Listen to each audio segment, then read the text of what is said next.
A final decision is in on whether students in one area district will face random drug testing. We have it.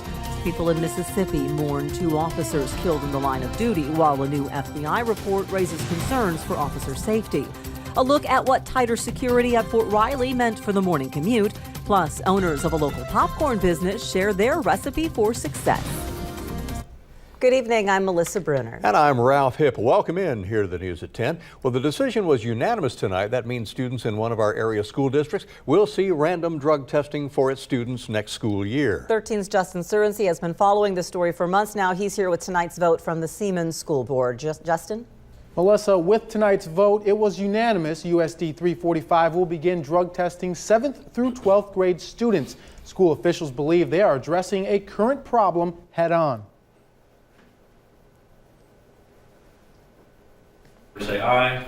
Aye. USD 345 school board members acted swiftly on a proposal to implement random drug testing of students within the Siemens School District. Our committee got put together back in September, reviewed lots of options as to what they thought we should do, and this is what they came up with. I hope it's just another way for kids to say no. A computer will randomly select 7th through 12th grade students for testing beginning in the 2015-2016 school year, a plan that received support from school district officials and coaches all the way down to the students who will be tested. There's a lot of athletes that feel that their team members are sometimes compromised, kids being kids. So this gives them an opportunity for a way out. Under the proposal, a first positive test would suspend that student from any CASA activity for 21 days and 5 follow-up tests. A second positive test is a 90-day suspension. The third positive test results in a full 365-day activity suspension and prohibits students from parking in the school's parking lot. Parents may opt out students, but they would not take part in CASA activities. The hair follicle testing would be similar to what's currently being used at Hayden High School. It would look back at the last 90 days of drug activity. USD 345 Communications Director Jeff Zender says it will provide just enough time for students to kick the habit before next school year. The reality is, if you're somebody who was thinking you were going to get high at a end of the school year party, you really need to rethink your decision. And test results will only be available to the student, their parents, and school district officials who have a legitimate interest in the student. Justin, thanks for the update. 4 officers will not face criminal charges in the shooting death of a 38-year-old Maple Hill man. Shawnee County District Attorney Chad Taylor today completed his review of the April 10th officer-involved shooting, which resulted in the death of Richard Reed.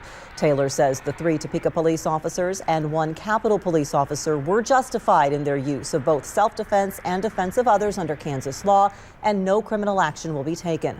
An affidavit states Reed carjacked 2 vehicles in southwest Topeka and opened fire at officers both near 21st and Auburn Road and on the southwest Wanamaker Bridge over I-70. Reed was hit several times by officer fire and died in the hospital 8 days later. The officers have all returned to active duty. More than 1,000 people attended a memorial service for 2 Hattiesburg, Mississippi police officers gunned down in the line of duty over the weekend. Family, friends, and fellow officers remembered Benjamin Dean and LaCorey Tate. Dean, a 34-year-old married father of 2, was named Officer of the Year in 2012. Tate was 25 and fulfilled his lifelong dream to become an officer almost a year ago. 4 suspects arrested in connection with the shooting appeared in court today. New FBI numbers tonight show more than twice as many police officers were killed in the line of duty in 2014 compared to 2013. The report shows 51 law enforcement officers killed last year, including Topeka Police Corporal Jason Harwood. In 2013, 27 officers lost their lives in the line of duty, the lowest year for officer killings since 1980. But law enforcement experts say the increase is cause for concern. Some argue events like those in Ferguson, Staten Island, and Baltimore have fueled anti-police sentiment and put officers at greater risk. Prosecutors say a man convicted of killing his mother does not need a second jury proceeding to put him behind bars for at least a half century. Jason Hackmeister was convicted of premeditated first-degree murder in the 2011 death of his mother Sheila at their home. Proceedings on his sentencing were set to begin this Monday, but now they're delayed as the judge considers more requests from prosecutors. It contends another separate proceeding for a jury to find aggravating factors for that hard 50 sentence is not necessary when a defendant's criminal history makes the minimum sentence longer than 50 years anyway.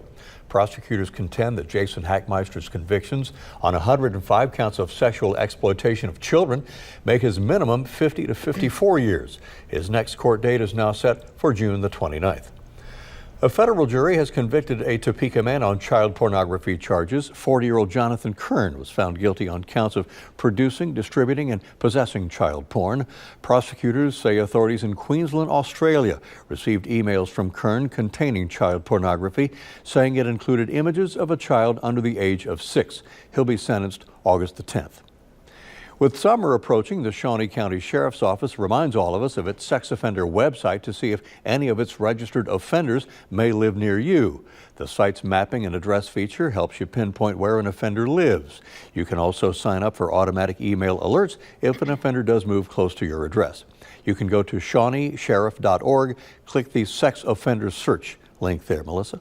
2 people were arrested on drug and counterfeiting charges Friday on VA property. VA Police Chief Sparky Edwards tells 13 News he pulled over Gary Ray for a traffic stop near the facility's 21st Street exit.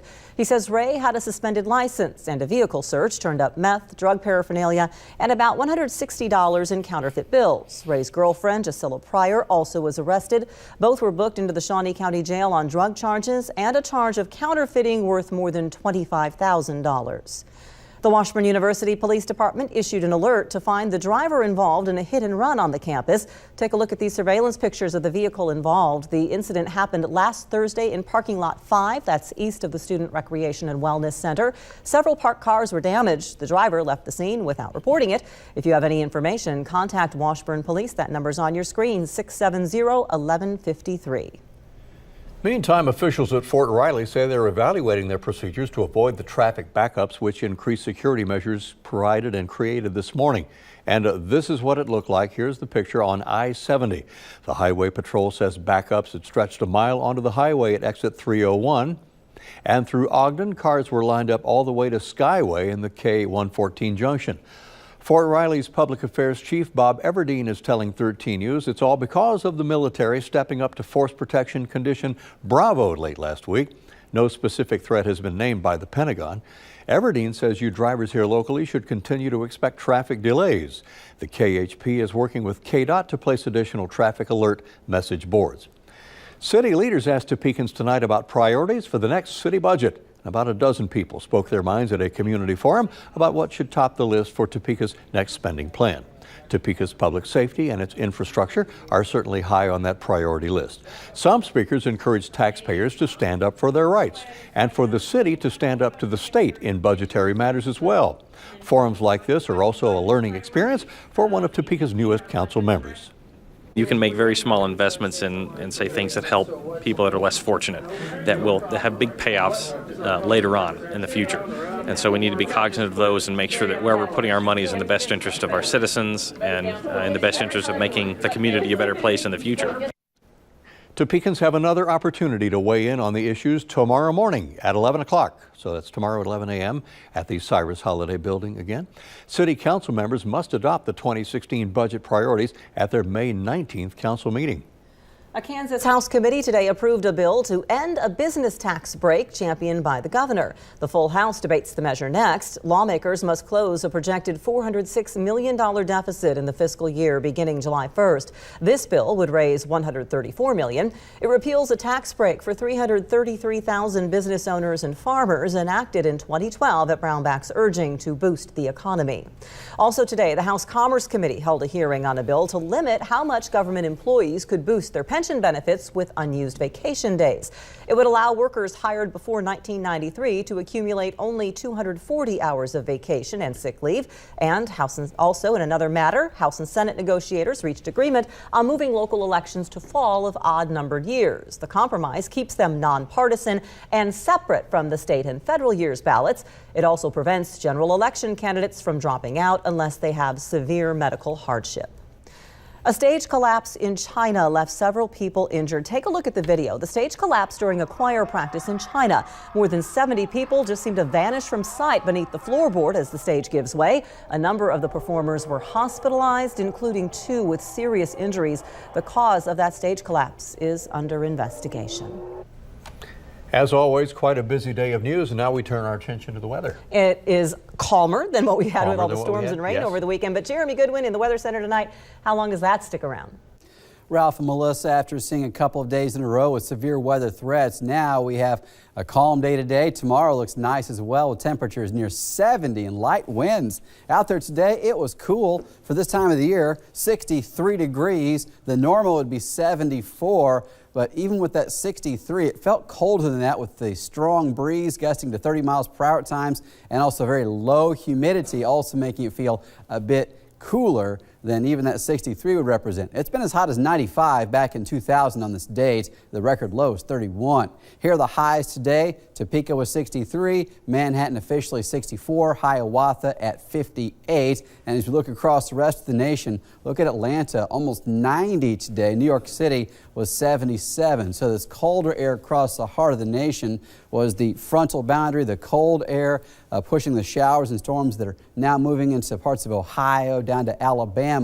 But our skies are beginning to clear out as the drier Canadian air settles in, and our conditions much drier today, certainly compared to what we had the last several days, the high humidity and several rounds of rain.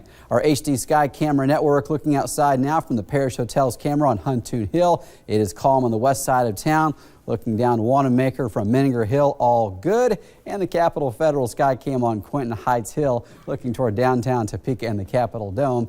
It is calm, 52 officially in Topeka for the latest temperature. That number is from Billard Airport at the National Weather Service office. Winds are from the northwest at 12 miles per hour, and the dew point 39. The temperature tonight should be cold. That low dew point allowing it to get fairly chilly. Upper 40s and low 50s already with winds that are coming in from the northwest. Hiawatha still has a wind of 20 miles per hour, but no rain in the area and none expected tonight. We should be dry all day tomorrow, and then rain chances start to come back in on Wednesday. So if you need to get any mowing done tomorrow and Wednesday before noon are going to be the best opportunities to get that knocked out. On Supercast, we're dry tomorrow, no problems there. As we get into Wednesday, dry at the bus stop, dry for your commute to work, and then Wednesday afternoon and evening, we have a chance of rain moving in. This could be heavy at times. I don't expect to see a widespread severe weather episode with this, but some lightning and thunder, maybe some small hail certainly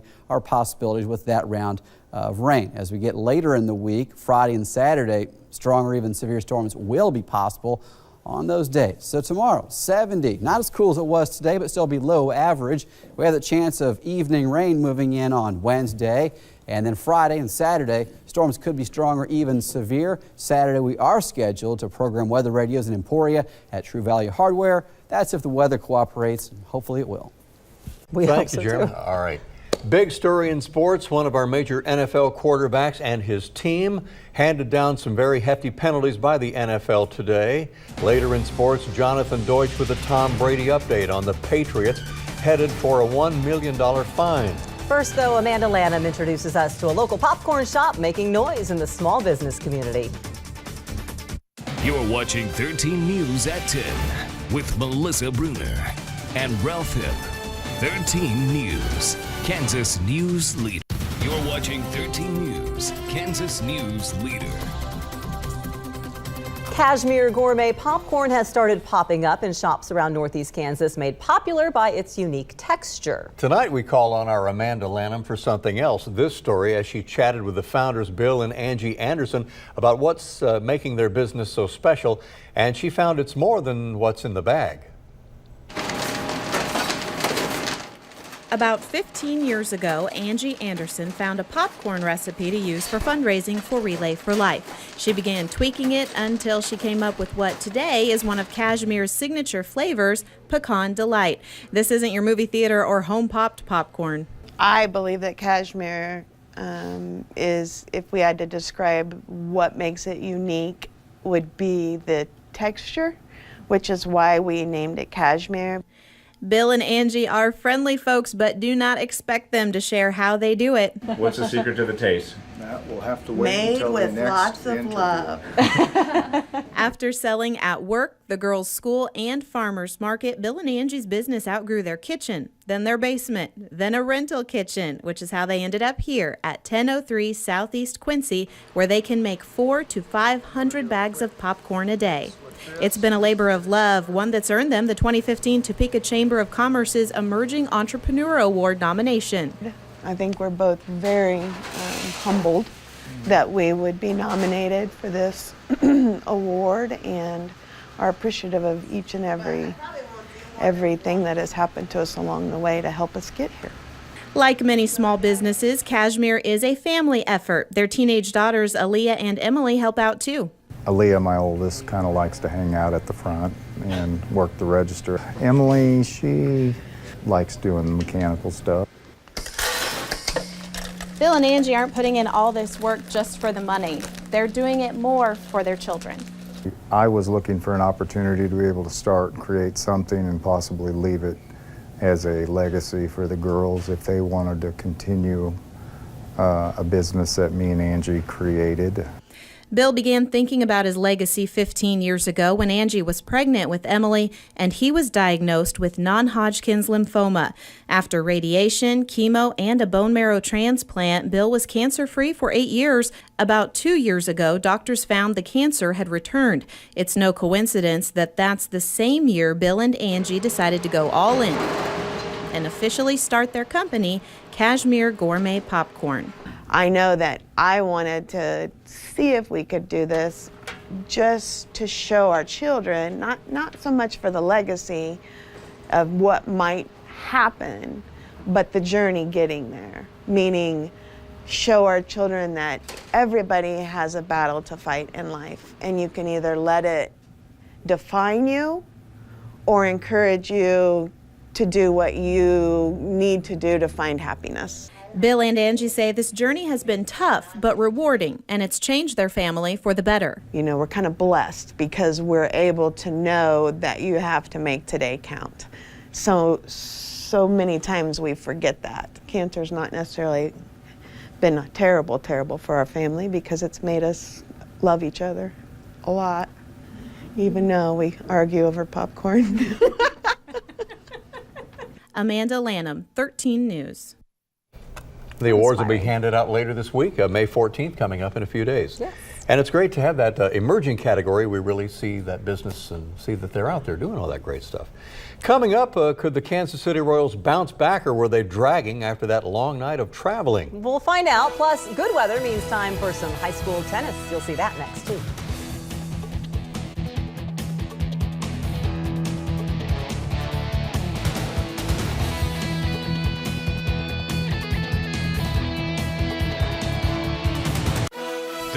Sports with Jonathan Deutsch. Hello friends, the Royals last night finished their game after midnight. Then they had to fly all the way to Texas. Needless to say, they came out tonight a little flat, taking on the Texas Rangers, the team with the worst record at home in the majors. In the second, bases loaded against Danny Duffy. Delino DeShields Jr., you may remember his father doing this. Well, Jr. can do it too. He doubles down the left field line. 2 Rangers score. That's part of a 4-run second inning. In the fourth, it's 4-0. Kendrys Morales, he singles up the middle, but this is how the night went for KC. 1 run scores, and then Mike Moustakas gets thrown out by a mile by Leonis Martin. Bottom half of the inning, Adrian Beltre, he goes yard to opposite field. That makes it 6-1. Royals drop game 1 of the series 8-2. We're less than 2 weeks away from the French Open, and tennis is in the air here in Topeka. One of the 4 Class 5A boys regionals was held at Crossover Tennis Center. Emporia, Salina Central, Salina South, Shawnee Heights, Highland Park, Seaman, and Topeka West competed. The top 6 in doubles and singles advance. In singles, Seaman's Houston Chin finished 5th to advance. He beat Felix Bauer from T West, who also advanced. From Emporia, Ali Nazrazadoni advanced in doubles. And then in doubles, Boyd Waters from Seaman, he finished 3rd after beating Rice and Shima from West. Both advance, and Slaughter Chiarini from Shawnee Heights, they finished 6th. So congratulations to all our tennis players. The New England Patriots will be without their quarterback to start the season. Tom Brady was suspended by the NFL for 4 games this afternoon for his role in the Deflategate scandal. The league announced he is suspended without pay, and the Patriots will lose 2 draft picks, a first-rounder in 2016 and a fourth-rounder in 2017. The team has also been fined $1 million. Brady's return is scheduled for Week 6 against the Indianapolis Colts. SpongeBob SquarePants and first pitch home runs give us this week's High Five. This week's High Five begins with wide receiver Austin Willis. Willis, a former ESU Hornet and Shawnee Heights Thunderbird, was signed by the Oakland Raiders. Up next, a high five goes out to the Seaman girls and the Shawnee Heights boys track team. They won the Joe Schrag City Invitational. Topeka High's Joel Long won the high jump with a 6'8" jump, and Seaman's Joe Reagan won the 100 in 10.79 seconds.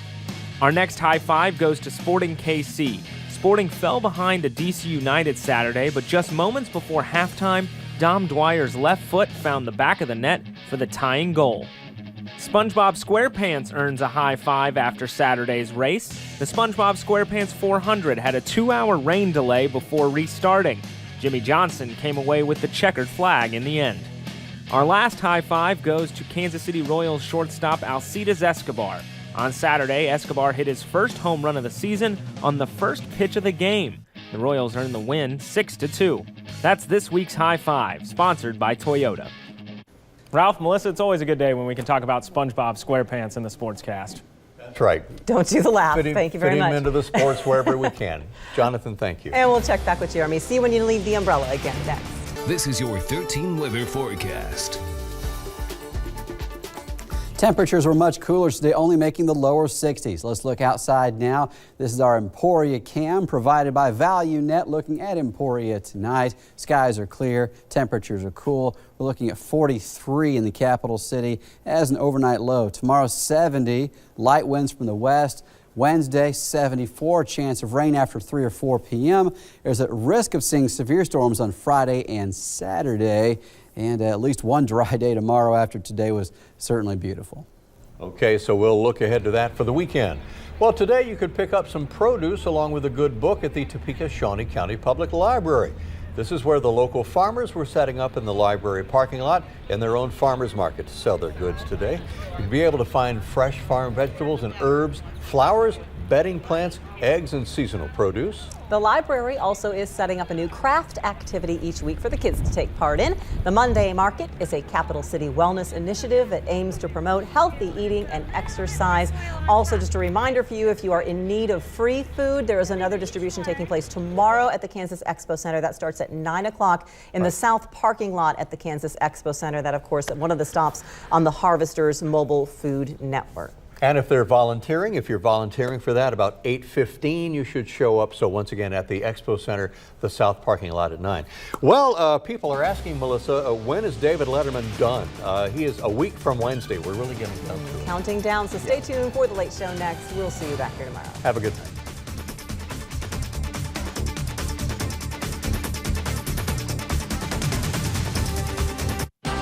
Get the latest news, weather, and sports on WIBW.com or follow WIBW on Twitter and Facebook. WIBW-TV, Heartland Regional Emmy Award for Evening Newscast.